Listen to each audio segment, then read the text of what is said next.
Hello जी, मेरा नाम अभिषेक सिंह है और मिस्टर क्लासेस में आप सभी का स्वागत है।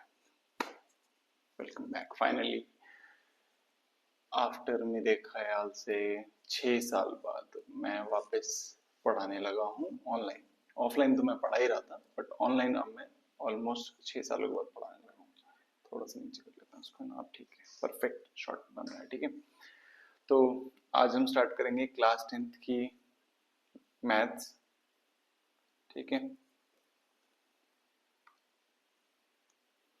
तो जो जरूरी चीजें हैं वो मुझे क्या करना है, मैं खुद से भी थोड़ी बहुत बातें कर लेता हूँ। मुझे भैया एक तो पीपीटीज ढंग से बनानी पड़ेंगी अब से, क्योंकि उसके बिना काम होगा नहीं। ठीक है, तो आज से हम स्टार्ट करेंगे क्लास 10th की मैथ्स का। लेक्चर 1 है हमारा। ठीक है, फर्स्ट लेक्चर ऑफ 2026-27 बैच। और हम स्टार्ट क्या करेंगे, चैप्टर 3 स्टार्ट करेंगे।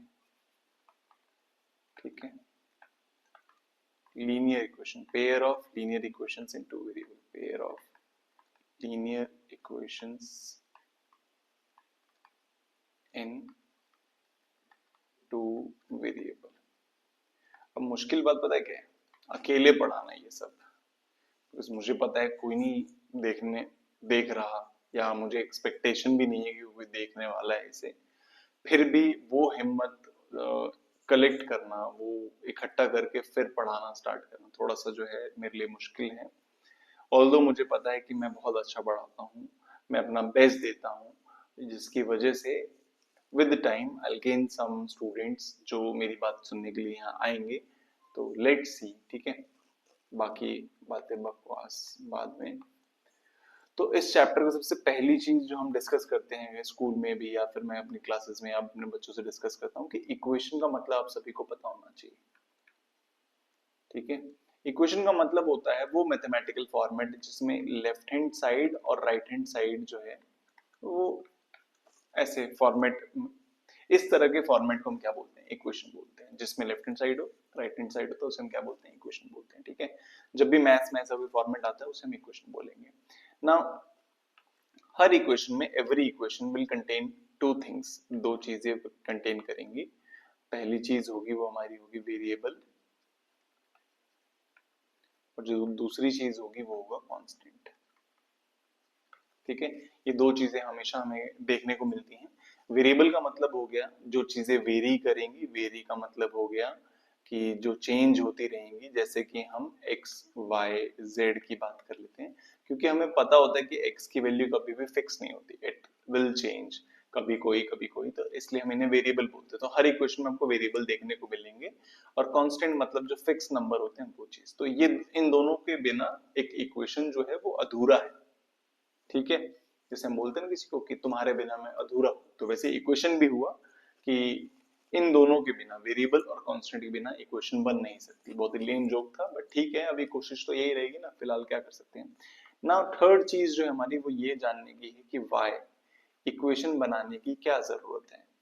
पेन का कलर चेंज कर लेना चाहिए मुझे अब। ठीक है, तो जो भी हमारी रियल लाइफ प्रॉब्लम होती है ना, कोई भी रियल लाइफ प्रॉब्लम है उसको अगर मैं मैथमेटिकली सॉल्व करना चाहता हूँ, तो उस प्रॉब्लम को पहले मैं इक्वेशन में कन्वर्ट करूंगा, देन उस इक्वेशन का सोल्यूशन निकालूंगा, देन आई नो कि अच्छा ये मेरा सोल्यूशन आ गया है, यानी कि मेरी जो रियल लाइफ प्रॉब्लम है वो सॉल्व हो चुकी है।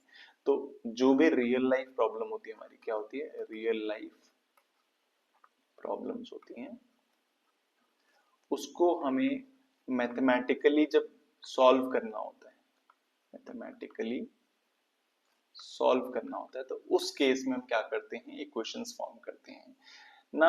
अब बात करेंगे कि सॉल्व करने का मतलब क्या है, इक्वेशन के सॉल्व करने का क्या मतलब, what do you mean by solving an equation.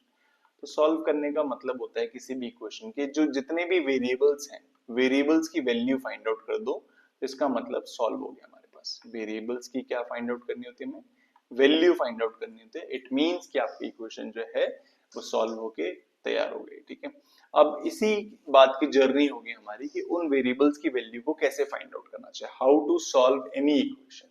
तो in order to solve any equation हमें उस इक्वेशन का टाइप पता होना चाहिए, टाइप ऑफ इक्वेशन पता होना चाहिए। ठीक है, तो आज की क्लास में जो हम डिस्कस करेंगे वो पहले बेसिक चीजों के बारे में बात करेंगे, फिर आगे बढ़ेंगे। तो टाइप ऑफ इक्वेशन दो फैक्टर्स पे डिसाइड होता है, एक तो नंबर ऑफ वेरिएबल्स आप काउंट करोगे हमेशा, ठीक है। उसके बाद हम देखेंगे डिग्री ऑफ वेरिएबल, कि जितनी भी वेरिएबल्स हैं उनकी हाईएस्ट पावर कितनी है, उसके अकॉर्डिंग हम डिसाइड करेंगे कि उस इक्वेशन का टाइप क्या है। फॉर एग्जांपल अगर मेरे पास कोई इक्वेशन है जिसमें उसकी डिग्री जो है वो 1 है, तो उसका नाम जो है हम बोलेंगे उसे लीनियर इक्वेशन बोलेंगे, ठीक है। जैसे कि इस चैप्टर का नाम भी क्या है, लीनियर इक्वेशन। इसका मतलब जो भी जितने भी वेरिएबल यानी दो वेरिएबल हैं उन दोनों की पावर कितनी होने वाली है, हाईएस्ट पावर 1 होगी, 1 से ज्यादा नहीं हो सकती, ठीक है।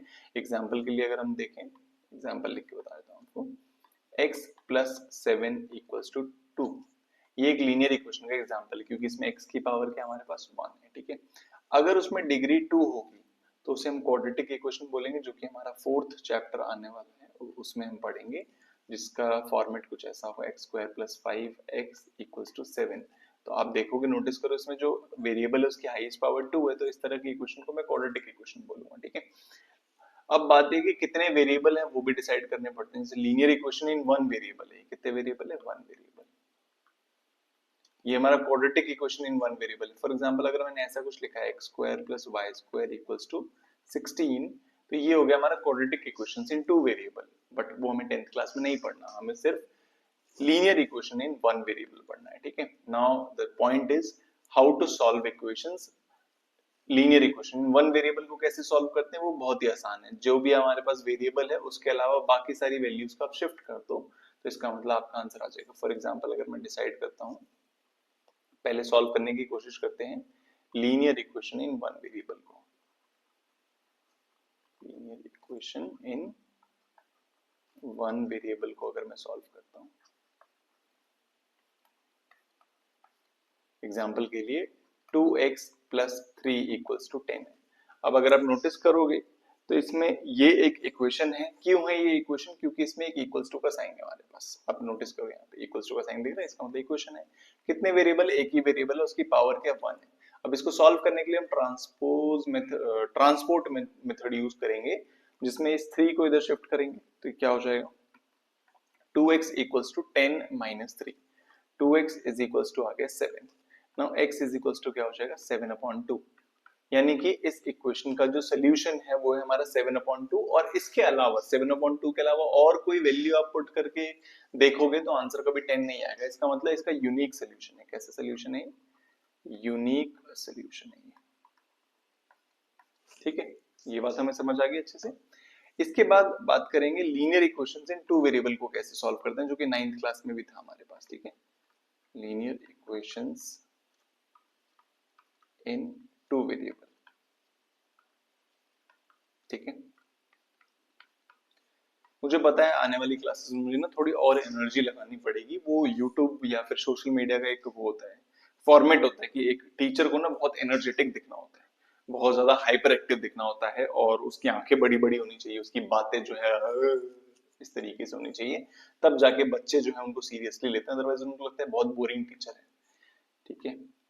Linear equation in two variable में हमारे पास इस तरह का इक्वेशन होंगे, x plus y equals to 10। अब बात ये कि आप इस इक्वेशन को समझने की कोशिश करो कि इसमें दो ऐसे नंबर है जिनका सम 10 है। तो आप ऐसे रैंडमली भी इसको सॉल्व कर सकते हो, ओरली इस वाले को तो कर ही सकते हो स्पेशली, कि ऐसे दो नंबर बताओ जिनको प्लस करने पे 10 आता हो। तो 5 और 5, 7 और 3, 8 और 2, 10 और 0, 11 और -1, यानी कि ये सारे के सारे इसके सॉल्यूशंस हैं। तो देयर आर इनफाइनाइट पॉसिबिलिटीज कि एक लीनियर इक्वेशन में टू वेरिएबल के सॉल्यूशंस आ सकते हैं, इसलिए इसके इनफाइनाइट नंबर ऑफ सॉल्यूशंस होते हैं। कितने सॉल्यूशंस होते हैं? Infinite number of solutions. तो अगर आपसे कोई भी 3 या 4 सॉल्यूशन निकालने को बोला जाए, क्या बोला जाए, 3 या 4 सॉल्यूशन निकालने को, तो आप इजीली निकाल सकते हो। आप बॉक्स मेथड यूज किया करो। हम सबसे पहला स्टेप क्या यूज करेंगे? स्टेप 1, एक बॉक्स बनाएंगे, विल ड्रॉ अ बॉक्स। यहाँ x लिखा, यहाँ y लिखा, जितने सॉल्यूशंस रिक्वायर्ड है उतने कॉलम्स क्रिएट कर लेंगे, और आप रैंडमली x की जगह कोई वैल्यू पुट कर दो। लेट से मैंने 0 पुट कर दिया, और एक अच्छा सा इक्वेशन ले लेते हैं इसको, तो ये तो बहुत बेसिक सा इक्वेशन है। एक अच्छा इक्वेशन लेते हैं, 2x plus 3y is equals to 6। अब मैं क्या करूंगा, यहाँ x की जगह मैंने 0 पुट कर दिया ना, तो मैं यहाँ लिख देता हूँ फर्स्ट सोल्यूशन निकालने के लिए मैंने क्या किया, x इक्वल्स टू 0 पुट कर दिया। तो जहां x लिखा है वहां 0 पुट किया, ये 3y हो गया इक्वल्स टू 6 हो गया। ठीक है, नाउ इसको सॉल्व कर लेते हैं। तो क्योंकि एक वेरिएबल की तो वैल्यू मैं पुट कर चुका हूं, तो दूसरे की मैं ऑलरेडी निकाल सकता हूँ, which is 3y is equals to 6। ये 0 वाला टर्म कहाँ है, एलिमिनेट हो गया, खत्म हो गया, क्योंकि 2 इंटू 0 तो 0 ही हो गया।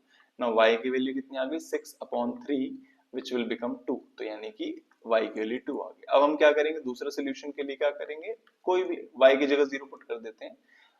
0 से मुझे खास लगाव इसलिए है क्योंकि इसको पुट करते ही वो टर्म ही गायब हो जाती है, तो मेरा काम आसान हो जाएगा। 3 इंटू 0 क्या होता है, 0। So 2x is equals to 6, which will become x is equals to 6/2, making x as 3। तो जब मैंने y की जगह 0 पुट किया, x की वैल्यू 3 आ गई। नाउ थर्ड सोल्यूशन के लिए मेरे पास 0 वाले ऑप्शंस तो चले गए, तो मैं एक और छोटा सा नंबर लेता हूँ, 1 ले लेते हैं। फॉर एग्जांपल x की जगह 1 पुट कर देते हैं। तो जहां पे भी उस इक्वेशन में x लिखा है वहां मैं क्या पुट कर दूंगा, 1 पुट कर दूंगा इक्वल्स टू 6। सो ये आ गया 2 plus 3y equals to 6।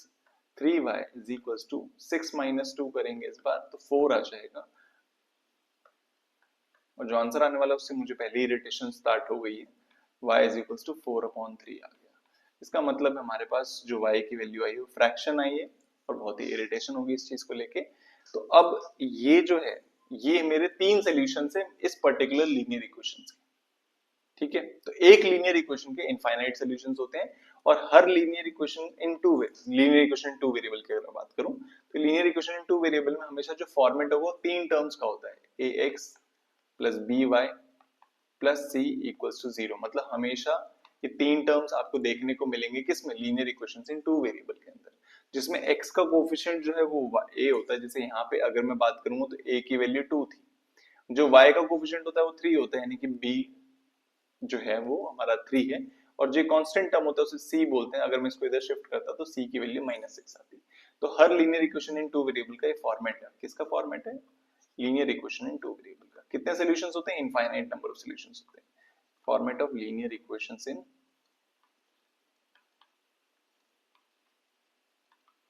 Two variables. ठीक है, इनफाइनाइट सॉल्यूशंस में से कितने भी जितने सॉल्यूशंस आपसे पूछे जाए आप इस बॉक्स मेथड से निकाल सकते हो। अच्छी बात होगी अगर आपका जो सोल्यूशन है वो होल नंबर में आए तो बहुत बेटर होगा, अदरवाइज अगर फ्रैक्शन आता है तो कोई दिक्कत नहीं है। अब सबसे इंपॉर्टेंट सवाल वो ये है कि इन लीनियर इक्वेशंस को लीनियर क्यों बोला जाता है, क्योंकि जब मैं इसको ग्राफ पे प्लॉट करूंगा, कहां गया, ओ गायब हो गया, नहीं यही रहा। जब मैं इसको ग्राफ पे प्लॉट करूंगा उस टाइम पे क्या होगा कि ये स्ट्रेट लाइन फॉर्म करेगा। कैसे फॉर्म करेगा वो देख लेते हैं। तो ग्राफ पे प्लॉट करना जिनको नहीं आता इक्वेशंस को, तो पहले आप ग्राफ की 2 लाइनें बनाएंगे, बॉर्डर्स बना लिए मैंने, ये एक्स एक्सिस है, ये वाई एक्सिस है। जिन बच्चों को ये नहीं पता कि ये एक्स एक्सिस है या वाई एक्सिस है, वो प्लीज थोड़ी सी प्रार्थना शुरू कर दे और मेरी वीडियो जरूर देखें, basics y dash x dash. तो मैं क्या करता हूँ, यहाँ पे एक्स की जगह 1 2 3 4 ये पुट कर दिया, -1 -2 1 2 3 4 -1 -2 -3, इस तरीके से मैंने सारे वैल्यूज जो हैं वो पुट कर दिया। अब क्या करना है, मुझे x की वैल्यू 0 पे जाना है, तो x की वैल्यू 0 मतलब यहीं रहना है, और y की वैल्यू 2 पे आना है। मतलब ये दोनों एक साथ प्लॉट होते हैं, बहुत बच्चों को कंफ्यूजन होती है इसमें, तो इसलिए मैं दोबारा बता देता हूँ कि x की जगह 0 और y की जगह 2 ये साथ में प्लॉट होंगे। तो ये जो वैल्यू है ये इसको रिप्रेजेंट कर रहा है हमारा फर्स्ट सोल्यूशन को। फिर x की जगह 3 और y की जगह 0, तो x की जगह 3 और y की जगह ये। अब इनको आप ज्वाइन कर दो, तो अब नोटिस करोगे कि जब मैं इन दोनों लाइंस को ज्वाइन करूंगा तो एक स्ट्रेट लाइन फॉर्म हो रही है। तो इसके ऊपर मैं लिख देता हूँ 2x plus 3y equals to 6। Minimum मुझे कितने वो चाहिए, सोल्यूशन चाहिए, 2 सोल्यूशन चाहिए ग्राफ को प्लॉट करने के लिए। इसके अलावा जितनी आपकी श्रद्धा है आप उतना यूज कर सकते हैं, बट 2 सोल्यूशन से आपका काम हो जाएगा। ठीक है, तो होमवर्क में आप क्या करने की कोशिश करेंगे कि इन इक्वेशंस को ग्राफ पे प्लॉट करके देखो। x plus y equals to -3, 2x plus y equals to 5, 3x plus 7y equals to 14। तो इन तीनों इक्वेशंस को आप ग्राफ पे एक बार प्लॉट करके देखो कि किस तरीके से आप कर पा रहे हो नहीं कर पा रहे। कितने सॉल्यूशंस बनाना, 2 सॉल्यूशंस बना लेना, काम हो जाएगा आपका। ठीक है, आज के लिए इतना ही, क्योंकि ये स्टार्टिंग वीडियो, थोड़ा सा मैं लेस मोटिवेटेड हूँ, और क्या कहते हैं उसे, धीरे धीरे करके मेरा फ्लो बनेगा पहले की तरह। And I will be sharing my क्या कहते हैं लॉन्गर वीडियोस, और जो मेरे लेसन होंगे या फिर जो मेरी क्लास होगी थोड़ी लंबी हो जाएगी। आई सी कि किस तरह का रिस्पॉन्स आ रहा है क्या नहीं, उस हिसाब से मैं चीजें प्लान आउट करूंगा और बेटर तरीके से। आज के लिए इतना ही, और अगर आपको और ज्यादा अच्छे से पढ़ना है तो प्लीज मुझे कमेंट करें, फिर हो सकता है कि मैं एक ऑनलाइन सेपरेट बैच बना लूँ थोड़े पैसे कमाने के लिए, तो वो भी फैसिलिटी मैं अवेल कराने के लिए आपको पूरी सुविधा देना चाहता हूँ। ठीक है, अभी के लिए इतना ही, बाय बाय।